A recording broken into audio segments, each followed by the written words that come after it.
It's a time of week when we're assessing what the newcomers on the Ohio State coaching staff will be doing. What will they look like? Why did Ryan Day make these changes right now? And how will it improve the play on the field? With us once again is Jeff Hunt from the Off the Ball Network, here to assess and really kind of project what we'll see from this new Ohio State coaching staff, the newly put together Ohio State coaching staff, right here on Locked On Buckeyes.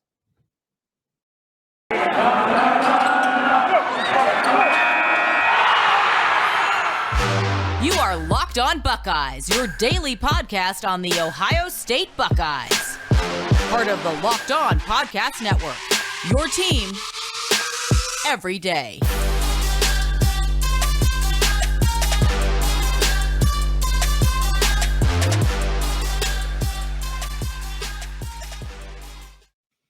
What is up, Buckeye fans? Welcome back to another episode of Locked On Buckeyes for the Locked On Podcast Network. I'm your host, Jay Stevens, also the host of the Jay Stevens Podcast. It is Wednesday, January 19th in the year 2022. And once again, we are here with my guy from the Off the Ball Network, not the Jeff Hunt Network. A little play on words. It's not the name of his network just yet. But we're here on this Wednesday, a little hump day edition. We are talking more about the coaches. If you missed yesterday's show, I highly encourage you to check it out. Talked about DeJuan Jones' announcement that he'll be returning for another year at The Ohio State University, and gave our end-of-year grade for Ryan Day. I could give you what Jeff and I gave, but that would be cheating. Go back and check it out on YouTube and on the audio podcast listening app of your choosing. Jeff, how you doing, man? Welcome back to the show. I'm doing great, man. I'm excited. It was fun to talk about Coach Day. It was fun to talk about, Jones, but now we get to talk about, it's honestly this outside of probably the transfer portal. I think what Ohio State has done, in the offseason so far, and we call it the offseason. We're at 2 weeks. I think is the biggest topic in college football right now. And I don't think I'm overstating that. No, but you did say one thing interesting. The offseason started literally after Ohio State lost to Michigan. You could easily say that there was some offseason decisions that were made there. I mean, you got to think Jim Knowles' announcement of a new defensive coordinator, that came, 2 weeks after the loss to Michigan? Yeah. About 2 weeks before the Rose Bowl. So college football, the offseason, is there an offseason? When does it start? Nobody knows, because I don't even think those in charge know when the offseason starts in college football. That's a good point. Because nobody knows anything. But what we do know is this. Ohio State will be without Matt Barnes. He's going to be the new defensive coordinator at the University of Memphis. Al Washington got fired. Kerry Coombs got fired. Greg Sturrara got fired. Al Washington, linebackers coach. Matt Barnes and Kerry Coombs, not really sure what role they kind of had in this season. And then Greg Sturrara was the offensive line coach. In comes Jim Knowles, new defensive coordinator and linebacker coach from Oklahoma State. Justin Fry, offensive line coach, and I believe he's the associate offensive head coach as well. Tim Walton, cornerback coach. He comes from the Jacksonville Jaguars. Perry Eliano comes from the University of Cincinnati. Tim Walton's coaching corners. Perry Eliano's coaching safeties. That's one thing we're going to talk about a little bit later about the breaking up the safety and corner back room. But just your initial reaction thinking about these 4 new coaches being added to the Ohio State coaching staff.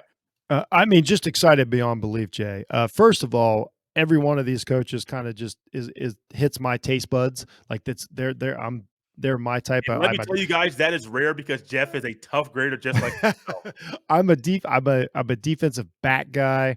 I'm a 3-3-5 defense guy. We can debate that with Knowles or whatever, but his type of defense, like everything. And another thing I liked, and you stepped on it, is that Day did not waste time. And that's another reason that, I graded him so high, in our last show, is that he recognized it. He's like, hey, we're all buds here, but some of y'all got to go. Again, that doesn't mean that these coaches can't coach somewhere, but what Day recognized was, I've got all this talent. It's time to get basically what I saw was it's time to get more complicated. As a High State fan, as long as I can remember, whether it's you're saying, why are we playing prevent, which when we say why we're playing prevent, that means a team's playing cover 3 or cover 4. A lot of teams do that, but every fan will say, oh, they're playing prevent defense, prevent you from winning. Not enough blitzes. But Ohio State could rest on the fact that they had the better talent in almost every game they ever play, so they could fight through that. They didn't have to overcomplicate it. They didn't have to take risk, that you do on defense to run a really successful defense. And I appreciate that, I think last year we talked about it on our last show. Day made the mistake of thinking, let's keep it simple. Let's keep it the way it is. Let's keep it basic. Let's not overcomplicate it with these young kids. And it backfired on them. It absolutely backfired on them when they needed it. And then he goes, all right, I'm done. Let's give these kids credit that that their football IQ is higher than we think. They're more talented than we think. We've said it how many times on the shows this year, Jay, is that if High State's getting all these 4 and 5-star guys, why aren't we seeing it? So the fact that these very, very extremely qualified coaches are coming here says we recognize that you have the talent. Knowles could have went anywhere he wanted. He probably could have took several head coaching jobs, in college football. So he looked at Ohio State's talent and said, "Oh, I can be very successful there. Not only very successful, very, very successful. This will get me to where I want to go if I have a really good season," just like we saw Halfley do a couple years ago. So, that gives me hope about the talent is as good as we've been told for the last 2 or 3 years. It's just a home run. It's just an absolute home run on every hire. How it turns out doesn't matter. You got all we ask for as fans is, what we say, like, get rid of this guy, get rid of that guy, got to do this, got to do that. Day made every change that we said he should have made. So I am so excited from top to bottom about these hires, especially Knowles. It's I do not think there's a better person in America that Ohio State could have realistically hired for that job. We're tapped into Locked On Buckeyes here on this Wednesday hump day edition of the podcast here with Jeff Hunt from the Off the Ball Network. You made an interesting comment, and I love when Jeff comes on because he makes comments that are already in my head, but he doesn't know they're in my head, and then it just kind of makes me a little bit happier that Jeff's on the show with us here. You said something about them being the right guy, well-qualified guys, and it also goes back to something else that you said, talking about how, let me get this correct. I'm going to butcher the statement, so I'm going to alleviate that. But these guys are well qualified. But something else that you said was that we get 4 and 5 stars, but why aren't we seeing it? I think something that we need to see, I think we're seeing it with these coaching staff. You can get a 4 or 5 star, but he might not fit your program. You might get I think Tommy Eichenberg's a good linebacker. I'm not going to knock him at all, but there are limitations with him there. Now, if we're running a traditional 4-3 where he's your traditional Mike linebacker, Eichenberg fits that very well. But in a 4-2-5 or 3-3-5, whatever Ohio State's going to run, where more open in space, that might not be the best thing for him. Tough Borland, 1980s football. That's great. But in 2020, he's limited. He's very, very limited. Yeah. But one thing with these coaches, we're seeing Tim Walton. He's endorsed by Jalen Ramsey. Why? Part of the track record of what Tim Walton has done, where he has been, the coaches he has coached with, the things he has learned along the way. As football evolves, he evolves. Could be a case of he's the right 4 or 5 star recruit. Not every recruit, but the same type of comparison. Perry Eliano. Well, we just saw what he did with Kobe Bryant, not the Kobe Bryant, but Kobe Bryant at Cincinnati, and then with Sauce Gardner at Cincinnati, a first-team All-American in Sauce Gardner, and then Kobe Bryant won the Thorpe Award. I mean, you're getting a guy that he's not just a well-qualified guy, he is a guy that fits you. And I think what we're finding with the recruits, sometimes you get good recruits, but they don't fit you. But Ryan Day got these coaches that fit him. They fit his personality. Jim Knowles is taking over the hiring of defensive coaches, which makes me think Tim Walton and Perry Eliano were possibly Jim Knowles hires because Jim Knowles wants guys on his defensive coaching staff, not his entirely, but he's running that side of the ball. He wants guys over there that he can trust, that he knows, hey, you're a 4 or 5 star coach, but you're the right 4 or 5 star coach for this situation. And I do think Ryan Day realized we got an experienced defensive coordinator.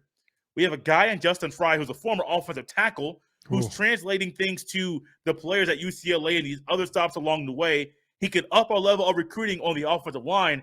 And then Walton and Eliano, I think their track record and just really their history and what they've done via their resumes on the resume kind of speaks for itself.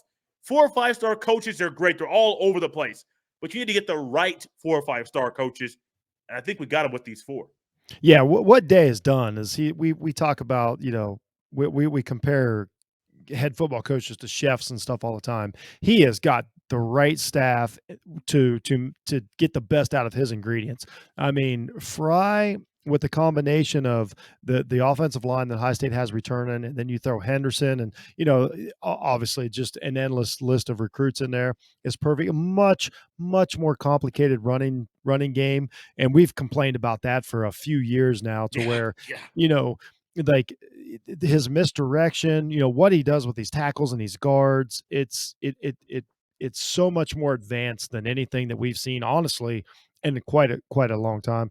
What Knowles does on defense, it's a modern defense, the disguises.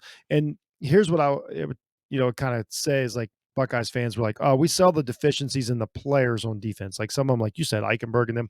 But here's the thing. If you confuse the other team's quarterback and you buy yourself another half second, Jay, you and I both know what a Mm-hmm. half second means. Mm-hmm. All of a sudden now, plus we've got some guys returning on defense that we may not have expected. So now all of a sudden, maybe your defensive line reaches home. So now maybe they're getting that quarterback in the dirt.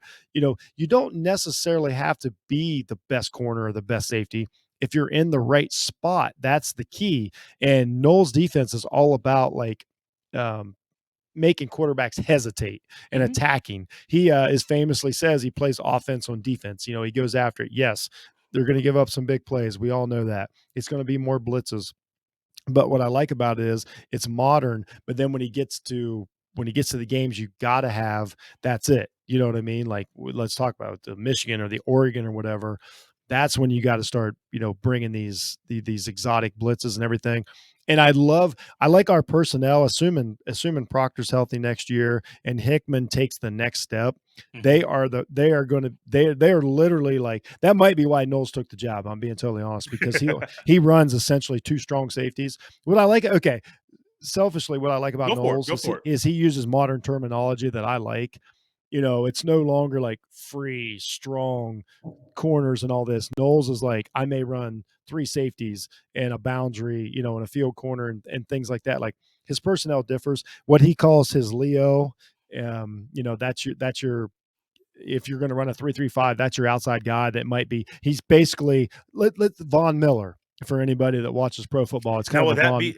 Is that like a Zach Harrison type of situation where he Yes, could it could be be a stand-up? Harrison. They're talking about Sawyer possibly could fit in that. Okay. But that's what I like. We've talked about it all year, and I think in the 4-2-5 that we ran last year, leaned too much against their hybrid, was more of a safety linebacker hybrid. Correct. But what I Correct. like is in this 3-3-5, it's a mix of it. There's really no definition, but now all of a sudden, now you've got that, like, more of a defensive line end rusher, but he might draw back into the flats. So now you've got a defensive line linebacker. They're even talking about Styles could possibly put on 20 pounds and play that position. In year It's not. one? I'm just what I read, but Okay. how he Okay. fits it. Maybe it's 2 years. Let's hope we get. Yeah. Yeah. But what I mean is, though, so now, like, you're putting these athletic. We know they're athletic. There's no reason you're at Ohio State and you're not an athletic freak. So now we're putting you in the right position. I just love it. I've watched. Here's a comparison I'll make. It reminds me a lot of what Gary Patterson did at TCU. Yes. Yes. That's who he reminds me of more than anybody else, and that's my favorite defense of all time. I still think it's the most. I still think it changed college football. If you look down the line, whether it's a 4-2-5 or a 3-3-5, it's kind of the Gary Patterson coaching tree. So you can hear it in my voice. I could not be more excited about the Knowles and the Fry hire. That's the two ones that I think that was the two vanilla spots that Ohio State had that we were wasting talent, and that now I think we can finally take advantage of. Not, I shouldn't say finally, but we can take full advantage of the talent gap. And it could be, I'm very optimistic that it could really be extremely successful next year. Well, think about this. You talk about the 3-3-5. Now, I know this is a different version of the 3-3-5 than what you're Right. speaking of here, but Rich Rod, was it 08 or 09, almost went to the BCS National Championship game running a 3-3-5 defense. Now, Yep. yes, you say, Jay, he had Pat White and Steve Slade. Okay, great. He had a guy that maybe should have won the Heisman, and another guy, a great guy on offense. I get it. But that defense messed guys up. Yep. And that was before we saw a lot of these variations and people thinking outside of the box. That 3-3-5 was something that defenses did not want to. I mean, offenses didn't want to go up against. And then when West Virginia has the football, the opposing defense doesn't want to go up against them. So it was a nightmare type of thing. So I do think that type of thing will be amazing. I am still a believer. Haven't really said it much on this show. JT Tuimoloau does not need to have his hand in the ground every play. I am a firm believer in that. You go back to his high school tape. He could have played linebacker in high school at 275 based off how agile and how freakishly athletic he is. No, go ahead. I see you were going to say something. But I just want to say I agree. That's the guy. That is the position for that guy. I've said it all year. And when they were in the 4-2-5, I'm like, we get you caught up in the numbers, but you're right. That's the perfect Leo position to me, whether it's him or Sawyer. But if you want to go smaller against a different team, but I think JTT, I really think that he is the X factor. And now we're not even including they will still run the bullet. Everybody wants to see the bullet this year. They still have a bullet, which is going to be, it's not going to be the same player every scheme, but they still run the bullet position and the Leo position, because that Leo position isn't necessarily, it's not the same thing. There are two different positions in Knowles defense. It's fun to watch. It's just cool. Just go watch the tape. It's really fun. There's a lot of good breakdowns out there. But thank you for bringing JT. I'm sorry to steal your thunder, but I was just so excited that you brought that up. You are good. We're tapped into Locked On Buckeyes here on this Wednesday Hump Day edition, part of the Locked On Podcast Network. Your team every single day. I think JTT to me is a better hand off the ground in space than Zach Harrison. I think Zach Harrison, we've seen him in space, it's not that much fun to watch. And so I think with JTT or Jack Sawyer, it also makes me wonder if Ryan Day was kind of thinking this was going to be the move before the season when he brought these guys in. You already want to have these type of athletes on your team anyway. But now you're thinking about how they're able to be moved and can play different positions. I think Ryan Day is kind of showing you he wants a guy that can play hand down and up in space at the defensive end, or a defensive tackle that could be a nose tackle or a three technique shading the outside shade of the guard. He wants these guys that can be variable. Now, the problem is at linebacker, a lot of your guys are stuck. Like, Eichenberg can't play outside linebacker. I don't see that. Not a knock on him. It's just his skill set. Still Chambers, could he go out there and play bullet? Maybe, but then you're going to have to fill another hole at linebacker. Do you want Cody Simon to play inside and outside linebacker? These are all questions. Now, granted, in the 4-2-5, your Mike is still somewhat playing some outside linebacker responsibilities, but it's still, if you want to bring that other third guy down, which is a bullet, he goes into being a middle linebacker. So these are all different things that are there, but I want to kind of close this show out, Jeff, with talking about Perry Eliano and Tim Walton, and more so Ryan Day or Jim Knowles' decision to split up those positions. Because I think when you look at a linebacker coach, outside linebacker, inside linebacker, they're all on the same level playing field. They're 5 yards back from the offensive line, 3 to 5, maybe 4 yards back from the defensive line of scrimmage, but they're all on the same plane. They're all on the same level of the field. Defensive linemen, D tackle, and D ends are all in a line. You're not going to get a defensive end offset a yard behind the others. They're all in a line. Offensive linemen, all in a line. Running backs, we don't have fullbacks anymore. Even if you did, there's still a lot of the same footwork and same pad level types of things. Wide receivers, they all basically do the same thing now in today's college football. A lot of your outside receivers can still play slot or slot vice versa. So that's one thing. But when you think about a cornerback and a safety, Josh Proctor's probably, 10, 15 yards back from the line of scrimmage. Sometimes you can get Cam Brown and Denzel Burke and bump and run man coverage with the right there on the line of scrimmage. Different types of responsibilities, different places you're lining up. And I think this is a phenomenal move by either Jim Knowles or Ryan. I don't know who made I know Ryan Day had the final say-so, but I don't know if Jim Knowles sought these guys out or Ryan Day sought these guys out. I don't know. But I think breaking up the safeties in corners at a school at Ohio State that already has a track record of exceptional first-round talents coming through at cornerback, I think you're going to see Denzel Burke and Cam Brown, hopefully Sevyn Banks, take a step up in a way that they normally would not, because they're getting more one-on-one attention with a coach that not only has 13 years of coaching experience in the NFL, but with a coach that can focus on them And then you go to Perry Eliano, the same type of thing.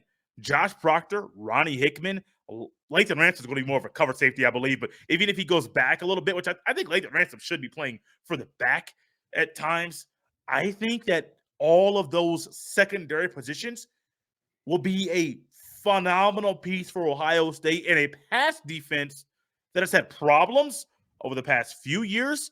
We're going to see the pass defense get better. And ultimately, Jeff, I think tackling at those positions will take a level up that I don't believe anybody expected to see in 2022.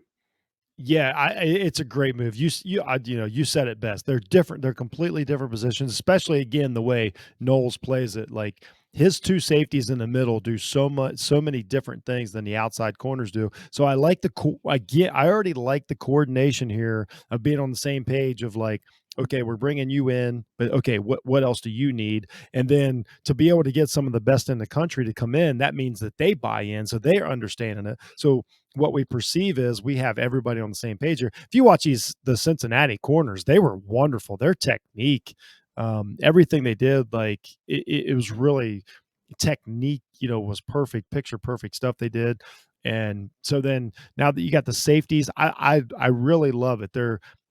We're a light years away from when safeties were just not as good as cornerbacks, and that's why they became safeties. There's a time, Jay, like I don't know if you're a good bit younger than me, but you're not a kid by any means. I don't know if you remember when safeties was like the least the least important position on the defense. It's been a long time ago, as it was literally if the running back gets through everybody, you got to tackle him. And now it's, if he goes back as last year's Super Bowl champs, the Tampa Bay Bucks, like their safeties were the most important players on the field.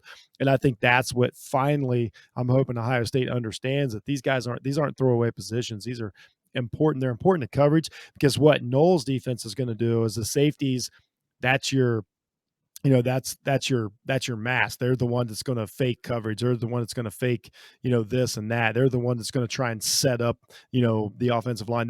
They do so many things. They just don't drop back and wait. You know what I mean? There's a lot of, masquerading and stuff that these safeties have to do. And I think the more coaches, the better. And we talked about it on Twitter a little bit. Individual coaches also raise accountability, because if you're coaching safeties and your safeties don't play well, we know exactly what the problem is. And I think last year it was too vague. Like, oh, they just blame it all on Coombs or whatever. Now we're like, hey, you safety coach, like your guys just got burnt. They're taking the wrong angles like we saw last year.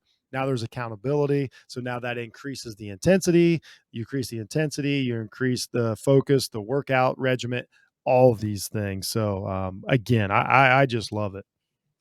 I love it too, man. I think Justin Fry with the offensive line, him going there.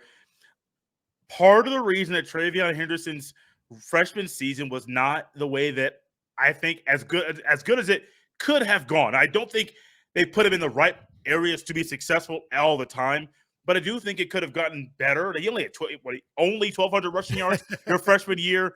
We're so spoiled, Jay. Yeah, he broke Maurice Claret's record for freshman touchdowns. I'm like, I mean, he did phenomenal things. But one thing was the placement of the offensive linemen. And not only that, they're basically just lining up and hitting the guy across from him. I'm like, there's no variation. The play calls are very vanilla. It's like I'm a third grader, and the coach is saying, you can't do anything. So here's what you do. You see that kid over there? He has a different color helmet on than you. Just hit him. That's what it felt like this year. And I do think that what we're going to find is Justin Fry is going to say, forget that nonsense. Like, I know you. Kevin Wilson, phenomenal offensive mind. Ryan Day, phenomenal offensive mind. Why are y'all calling this little kitty vanilla offensive plays in the run game? Make it make sense. Sometimes the stretch runs don't always work. Get some variation. Make it make sense for your running back, Travion Henderson or Mayan Williams, to get loose. Because I do think next year, with the way that I think they're going to split the carries next year, Ohio State could have 2 1,000-yard rushers. And it all starts up front. I think Justin Fry offensively on the offensive line will get these guys put in the right positions, get them coached up properly so that we can get – let's just think about this now, thinking into the future. Ohio State could literally have 5 guys. I don't know Matt Jones's class off the top of my head, but they could have 4 guys, maybe 5 guys get drafted in one draft. They could Paris Johnson Jr., DeJuan Jones, Luke Whippler, maybe Harry Miller if he comes back, Matt Jones or Donovan. I mean, you're probably going to have 3 guys get drafted off the offensive line, get 4, potentially 5 if there are 5 that are draft eligible. It all starts with Justin Fry. And I think he is the right man to assist this team to get this offensive line being the best O-line in the country.